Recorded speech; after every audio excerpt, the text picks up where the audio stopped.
उनके चरणों में अनंत अनंत आस्था के साथ वंदन।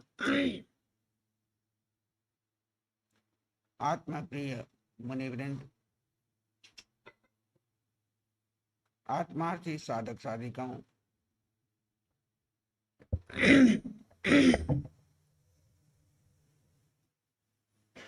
हम सभी यहाँ पर आत्म ध्यान प्रशिक्षण शिविर में जीव को केंद्रीभूत बनाकर आध्यात्मिक परिप्रेक्ष्य में तत्व ज्ञान को समझने की कोशिश कर रहे हैं।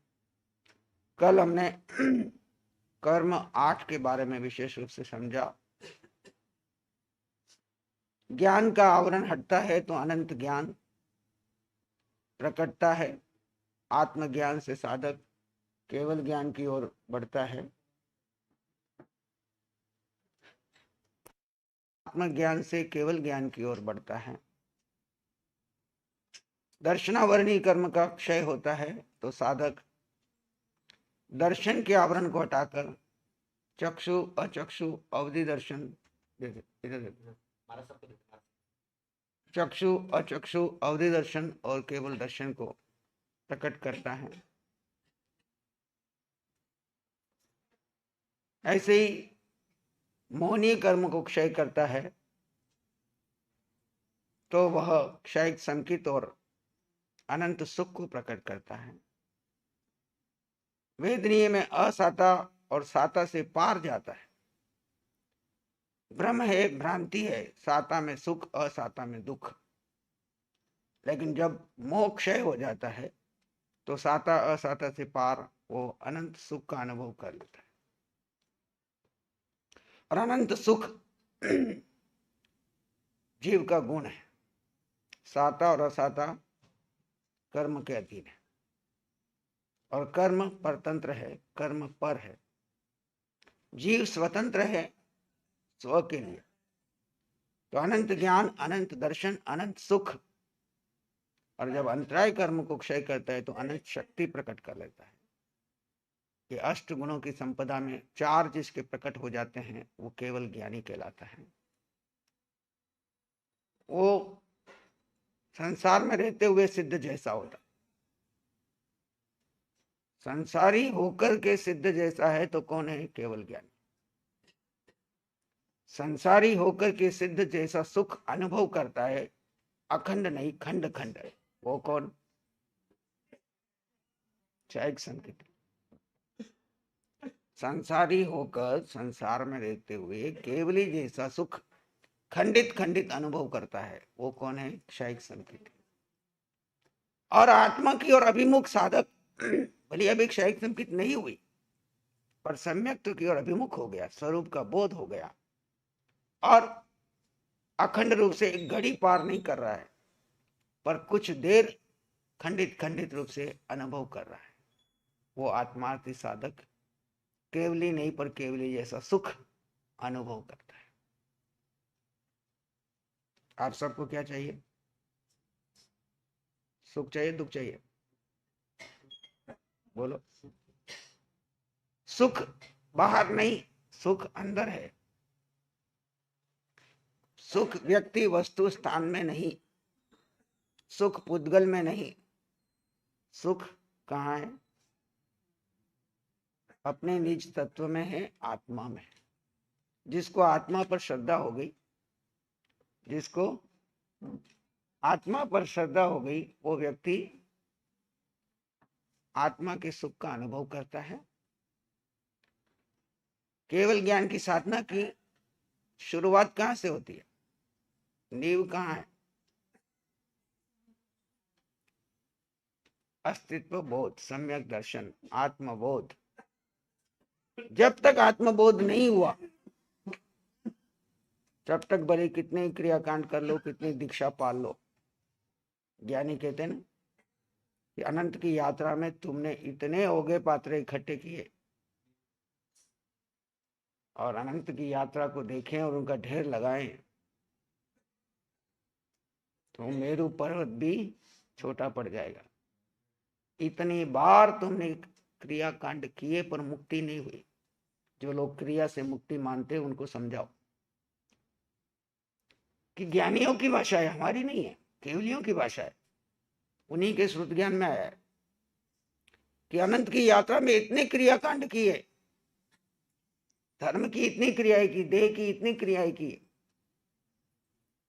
लेकिन जीव का बोध नहीं होने से, स्वभाव में नहीं होने से, स्वरूप बोध न होने से मिथ्यात्व में तुमने क्या किया। एक समय भी ऐसा नहीं बीता जब तुम्हारा बंधन नहीं हो रहा था। वो भूल क्या थी? मूल में भूल थी। किसमें भूल थी? कहते ना मूल में भूल हो गई। मूल में भूल क्या थी कि जीव को तो पहचाना नहीं और जड़ को अपना मान लिया। ये चार घाती कर्म टूटते हैं तो केवल ज्ञान, और एक घाती कर्म आधा टूटता है तो सम्यक। एक घाती कर्म आधा टूटता है तो सम्यक। कौन सा बोलो? सिकंदराबाद युवाचार्य जी ने बहुत सिखाया तो महीने बताओ। एक घाती कर्म आधा टूटता है तो सम्यक की प्राप्ति होती। दर्शन मोहनीय, दर्शन मोहनीय। जब दर्शन मोहनीय टूटता है तो सत्य पे श्रद्धा होती है, चश्मा बदल जाता है। अभी किस चश्मे से देखते हो आप? यहाँ पे व्यक्ति कैसे बैठता है, कैसे उठता है, कैसे खाता है, क्या करता है, क्या क्रिया है, उसके आधार पे तुम्हारी श्रद्धा जमती है। वो तुम्हारे चश्मे में नहीं बैठा तो श्रद्धा नहीं जमती। दर्शन सम्यक का, जिसने दर्शन मौनी को क्षय कर लिया, वो कैसे देखता है? वो क्रिया नहीं देखता, वो क्या देखता है? इस जड़ के पार जीव को देखता है। जड़ के पार जीव को देखता है। और कहां कहां देखता है? कितने जीव है इस सृष्टि में? हर तरफ जीव देखता है। अनंत जीवों में सब तरफ उसे जीव ही जीव दिखते हैं, जड़ को देखता ही नहीं, क्योंकि जड़ को देखने का चश्मा उतर गया। और देखता है तो जड़ को जड़ मानता है, जीव को जीव मानता है। देखता है तो जड़ को जड़ मानता है, दिखता है। जीव का गुण है स्व पर प्रकाशक, उसको जड़ भी दिखता है, जीव भी दिखता है, पर वो महत्व किसको देता है? जीव को। इसलिए सम्यक दृष्टि को कोई इस सृष्टि में कर्म बंधन नहीं होता। अगर वो होश में सम्यक दर्शन में रहे तो इस काल में सम्यक दर्शन बाधक है क्या? सम्यक दृष्टि रहना में कोई बाधा है? कहीं काल बाधक नहीं है, केवल मिथ्यात्व बाधक है। क्या बाधक है? दृष्टि जीव पे नहीं है, जड़ पे है, और जड़ अपने को जड़ मान के रखा है तो कितने क्रियाकांड करो, कर्म बंधन होंगे। और चार अगाधी कर्म जो सहज क्षय होंगे: वेदनीय, नाम, गोत्र और आयुष। वेदनीय तो और आयुष, जैसे आयुष कर्म खत्म होगा ये सारे, और आठों के आठों गुण प्रकट हो जाएंगे। वर्तमान में 8 है, जैसे जैसे सम्यक परिपक्व होती जाएगी वैसे वैसे आपकी अंदर के गुण प्रकटते जाएंगे और आपकी श्रद्धा बढ़ती जाएगी। श्रद्धा का आना सम्यक्त्व है। श्रद्धा जीव पर होना। देव गुरु धर्म पे श्रद्धा तो हमको संस्कारों से मिली। किससे मिली है? देव गुरु धर्म की जो श्रद्धा आई है वो हमारे संस्कारों से आई है। जिस स्कूल में जन्मे, जैसे माता पिता ले गए, जैसे गुरुजनों ने शिक्षा दी, जहाँ भेजा, मंदिर वाले को मंदिर में भेज दिया, थानक वाले को थानक में भेज दिया, दिगंबरी को दिगंबरी में भेज दिया, तेरह पंथी को वैसे बद संस्कार दे दिए। वो जिंदगी भर उन्हीं को सत्य मानता रहता है। लेकिन सम्यक्त्व आती है तब वो जीव पे श्रद्धा करता है और सब तरफ जीव देखता है और अपने में जीव को देता है और अपने अंदर जीव को महत्व देता है। अनंत पुद्गलों के मध्य में एक जीव बैठा हुआ है। क्या बैठा है? अनंत पुद्गलों के मध्य में एक जीव बैठा है और आप उस जीव में बैठ करके उस जीव के दर्शन करते हैं। और जीव के दर्शन करते हैं, जीव में रहते हैं, जीव के आनंद लेते हैं, तो आपको जड़ का मोह नहीं सताता, जड़ एक साधन लगता है। तो 11 बोला गुणस्थान पे भी हमने कल शाम को चर्चा की थी, फिर से खुल कर देख लेते हैं। मिथ्यात्व गुणस्थान। पहला क्या है? मिथ्यात्व गुणस्थान। मिथ्यात्व को भी गुणस्थान कहा। मौनी कर्म की दो भेद, दर्शन मौनी और चारित्र मौनी। अनादिकाल से मौनी कर्म की उत्कृष्ट स्थिति 70 क्रोड़ा सागरोपम की है। गुण 70 क्रोड़ा सागरोपम हम मिथ्यात्व में क्षय करते हैं। मिथ्यात्व दशा में ठोकरे खाते हैं, इधर से उधर उधर से उधर। और जैसे पथ दृष्टांत देते हैं शास्त्रकार, हिमालय से लुढ़कता लुढ़कता पत्थर समुद्र तक आता है, समुद्र तक आता है, तब तक वो क्या करता है, बारीक बारीक बारीक होता हुआ अपने आप बारीक हो जाता। बाजू में देखना सुशील, बाजू। तो मिथ्यात्व और गुण स्थान बताया। इतने कर्म जब क्षय होते हैं तो हमको रुचि पैदा होती है किसमें? जीव के बारे में कोई बात बोलता है, सुनता है, चर्चा करता है, तो हमें समझ में आती है ये जीव की बात अच्छी है, करनी चाहिए, इसकी तरफ मुड़ना चाहिए। जब तक ये कर्म क्षय नहीं होते मिथ्यात्व गुण स्थान में, तब तक आप कितने ही आपके सामने आत्मा के ढोल पीटे, कितने प्रवचन करे, कितनी पुस्तकें ला के दे दे, कितनी घटनाएं घट जाए आपके जीवन में, फिर भी आपको वैराग्य नहीं चढ़ता। देखो आप जीवन में कितने लोग हैं, कितने दुख, कितने कष्ट, कितने पीड़ा में हैं, पर उनको उससे वैराग्य नहीं होता, बल्कि उसी में राग होता है। इसके शास्त्रकार कहते हैं नाली के कीड़े से लेके सबको सुख चाहिए, पर भ्रम है सुख में। पर क्या है? भ्रम है सुख में। सुख कहाँ ढूंढ रहे हैं? उद्गल में। शरीर की सहायता को ही सुख मान के बैठे हम। देखो जब तक आत्मबोध नहीं हुआ तो हमारी दशा क्या थी? शरीर की सहायता, शरीर के अनुकूल, शरीर की इच्छा के अनुसार कार्य हो गया तो सुखी, शरीर की इच्छा के अनुकूल नहीं हुआ, शरीर की कामना पूरी नहीं हुई, शरीर को सहायता नहीं मिली तो दुखी। सारी दुनिया में यही टारगेट है। और इसी भ्रम में कितने जन्म खो दिए, एक नहीं, दो नहीं, हजार नहीं, लाख नहीं, करोड़ नहीं। एक छोटी सी भूल, खाली ट्यूनिंग करने वाला, पर वो समझ में कब तक नहीं आती जब तक इतने कर्म क्षय नहीं हो जाते। फिर कोई निमित्त बनता है, अनंत पुण्य की कतारें मिलती है, तो उधर से कोई सदगुरु अपने जीवन में आता है, वो हमें सत्य का बोध कराता है, वो निमित्त बनता है, हमारा उपादान तैयार होता है। हमारा उपादान तैयार नहीं है तो तीर्थंकर भी निमित्त बन के आते हैं, पर हम उनको भी श्रद्धा नहीं करते, उनकी बात पे भी प्रश्न उठा करके निकल जाते हैं। जैसे हमारे यहाँ पे भगवान के सामने में देखो हजारों लाखों लोग आए, दर्शन करके जा रहे आ रहे, भगवान रोज वही बात कर रहे हैं पहले दिन से आज तक। जिसको रुचती है वो तो ठहर जाता है, बाकी एक आचार्य के दर्शन किए, मंगलिक सुनी, अपने आप को धन धन माना और निकल गया। उन्होंने क्या कहा, वो क्या कह रहे, उससे उसको कोई वास्ता नहीं। उसे अपनी धारणा से आया कि मैं आचार्य श्री के दर्शन करने कर लिए, मंगलिक सुन ली, उनका एक प्रवचन सुनना था सुन लिया और निकल गया। लेकिन उनमें कोई कोई जीव की तैयारी होती है, उपादान तैयार होता है, और इनका एक शब्द भी उसके कान में पड़ जाता है और उसको पकड़ लेता है, उससे वो अपनी डोर बना लेता है और आगे से आगे वो सीढ़ी बना करके। हम सब ऐसे तो आए, हमको क्या पता था? भगवान का शब्द आया और हमारा उपादान तैयार था, हमने उस शब्द को झेल लिया, उनके इशारे पे हम जीने लगे, अनुभव किया, कदम बढ़ाए। जैसे जैसे हमारा पुरुषार्थ पकड़ा है, वो निमित्त बन रहे। हमारा पुरुषार्थ ढीला हो जाए तो वो कुछ नहीं कर सकते। पुरुषार्थ सब हमको करना है, और पुरुषार्थ मिथ्यात्व से सम्यक्त्व में आने का।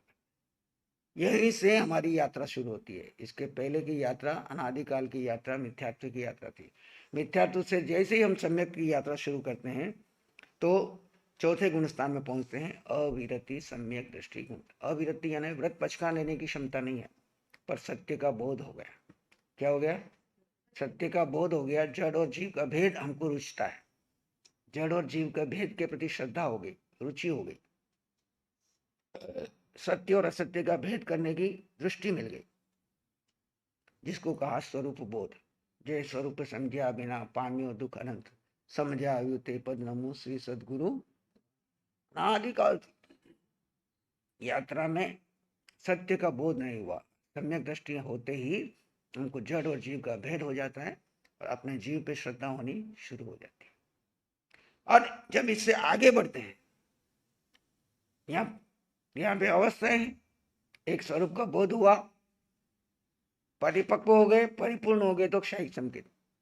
नहीं परिपूर्ण हुए, सामने जो कर्म आए उसको क्षय कर दिया, बाकी अभी सत्ता में मिथ्यात्व पड़ा है, तो क्षयोपशमी। उपशम कर दिए, दृष्टांत देते उपशम के लिए, जैसे बाल्टी में राख पड़ी है, हिला दी तो पूरी घुल गई, हिला ही नहीं, 1 घड़ी 2 घड़ी उसको ऐसे रख दिया तो राख सारी नीचे, ऊपर से पानी आपको बिल्कुल शुद्ध, बिना हिलाए देखोगे तो पानी बिल्कुल शुद्ध है। लेकिन आखिर निकालते निकालते कहीं जरा सा हिल गया तो सारा घुल जाएगा। तो उपशमी के नीचे बैठ गए। क्षयोपशमी में कुछ सत्ता में पड़े, कुछ क्षय हो गए, और क्षय में मिथ्यात्व मात्र को क्षय कर दिया।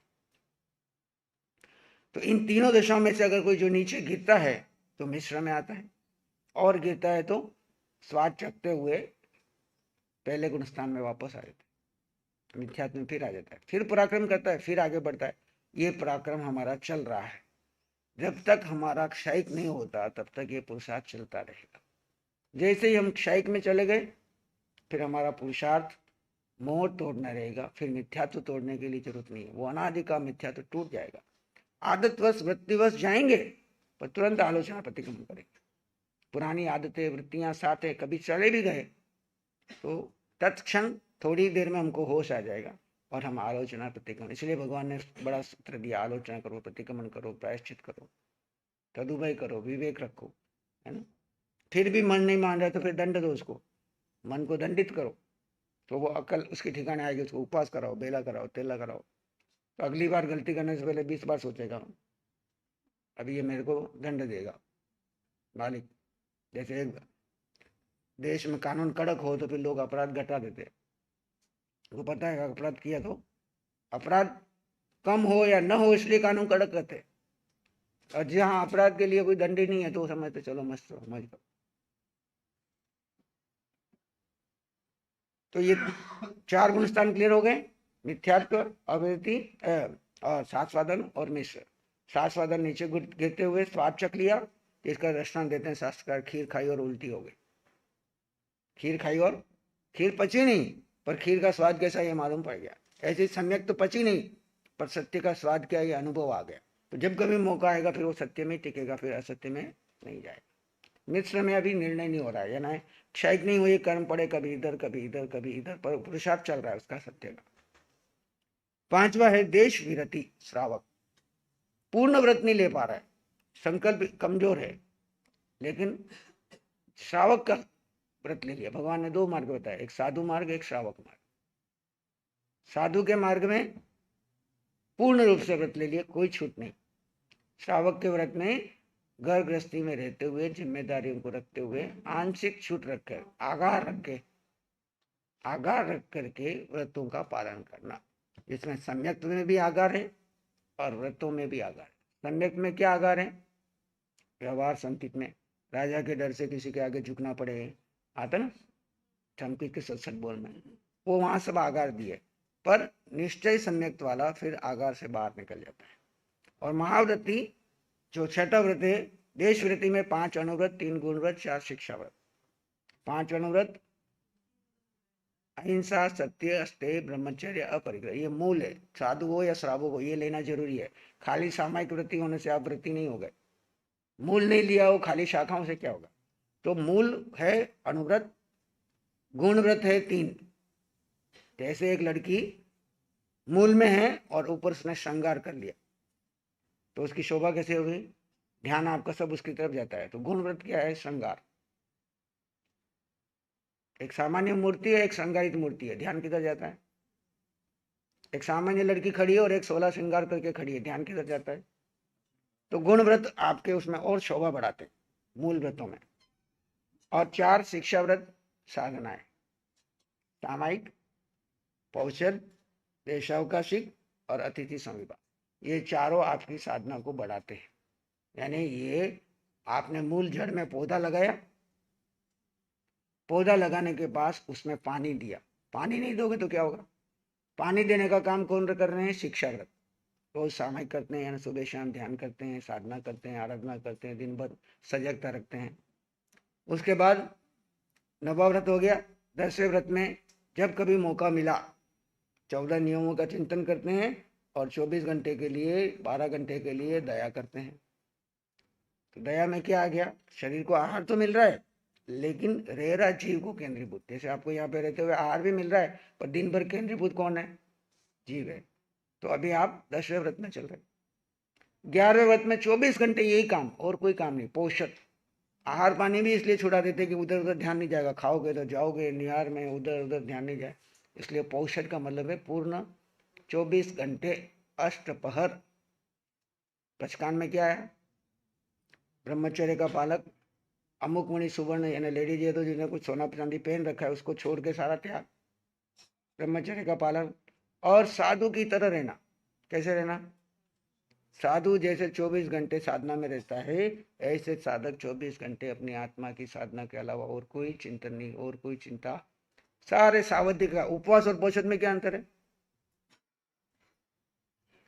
उपवास और पोषण में क्या अंतर है? पोषण को इतना महत्व दिया, उपवास को इतना नहीं दिया जितना पोषण को दिया। क्यों? उपवास में खाली आपने अनशन किया। क्या किया? अनशन किया, लेकिन काम धंधे व्यापार मोबाइल सब खुले हैं, जहां मर्जी जाओ आओ कुछ भी करो, खाई अनशन कर लिया। और पोषण में आपने क्या? सब त्याग कर दिया, सावध्यकारी सारी क्रियाओं का त्याग, शील का पालन और आत्मा में रमन।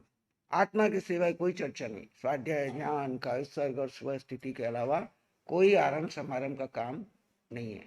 मौन में रहता है, अपनी आराधना करता है, उसको पोषण कहते हैं। और फिर अतिथि समविभाग, जो अपने से आगे बढ़ गए, जिसकी कोई तिथि नहीं है, ऐसा कोई आत्मार्थी साधक साधु मिले तो उसकी मैं सहयोग करूं, उसकी आहार में पानी में किसी भी प्रकार की आवश्यकता है तो मैं क्या करूं, जिसकी कोई तिथि नहीं, कभी भी मिल सकता है, तो वो 12 व्रत। 9वां 6ठा 7वां 8वां क्या है?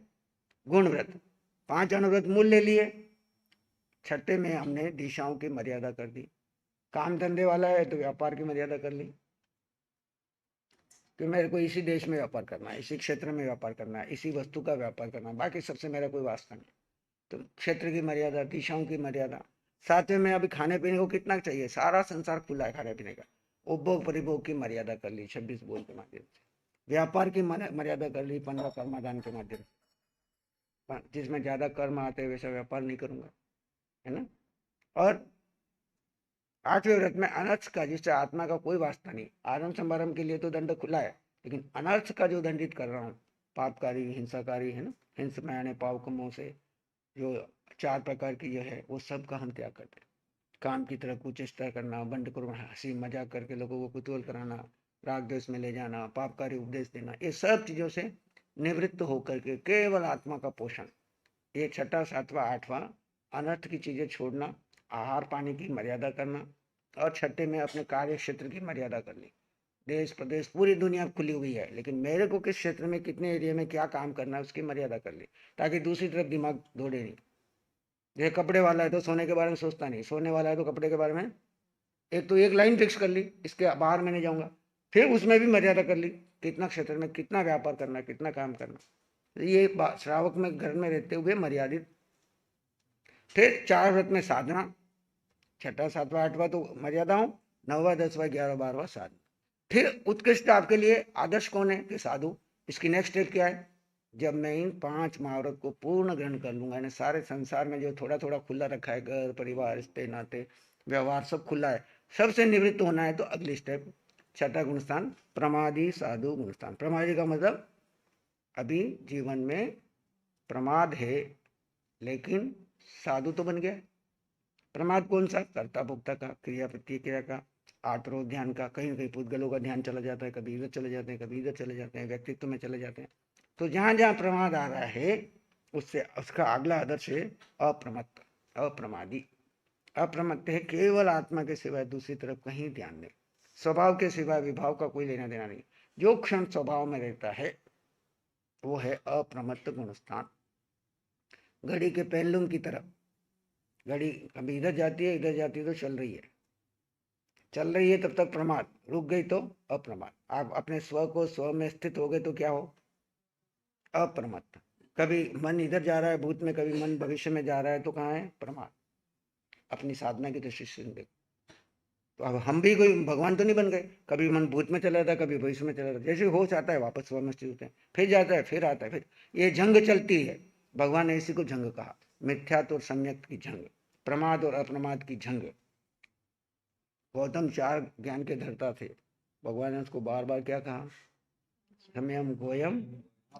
और कब केवल ज्ञान हुआ उनको, भगवान के केवल ज्ञान के 30 साल बाद, जब भगवान निर्वाण को पधार गए, तब तक वो शैव संकेतित हो गए, पर मोह का चूल्हा, प्रमाद का चूल्हा, कर्ता भोक्ता भाव का चूल्हा, प्रमाद अप्रमाद, भूत भविष्य वर्तमान क्रिया इधर उधर कहीं न कहीं डोल जाते थे।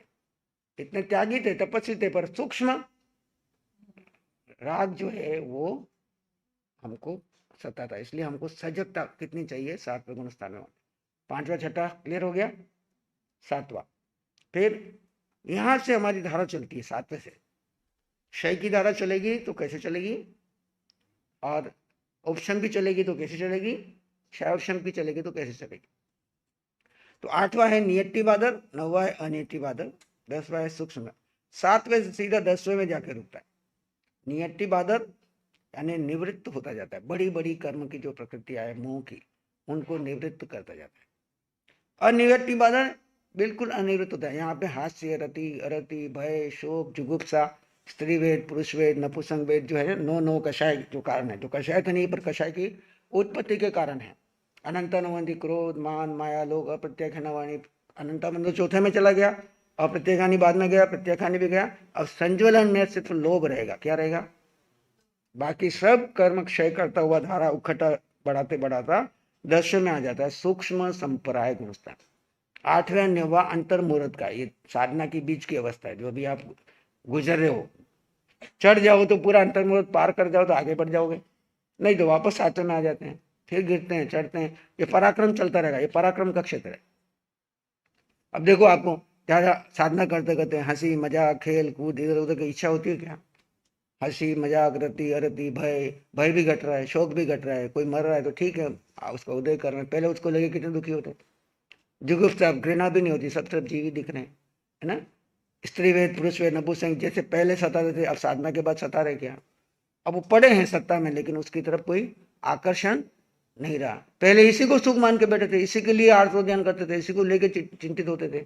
लेकिन जैसे जैसे साधना बढ़ेगी, ये सब नौ के नौकशाय क्या हो जाएंगे, आपके शांत, उपशांत और क्षीण होते चले जाएंगे। और फिर 11वें गुणस्थान में पहुंच गए तो उपशांत मौनी, और 12वें में आ गए तो क्षीण मौनी। फिर 13वें में जाएंगे तो हमारा सहयोगी केवली गुणस्थान, और जब आयुष पूरा हुआ तो अयोगी होते हुए निर्वाण।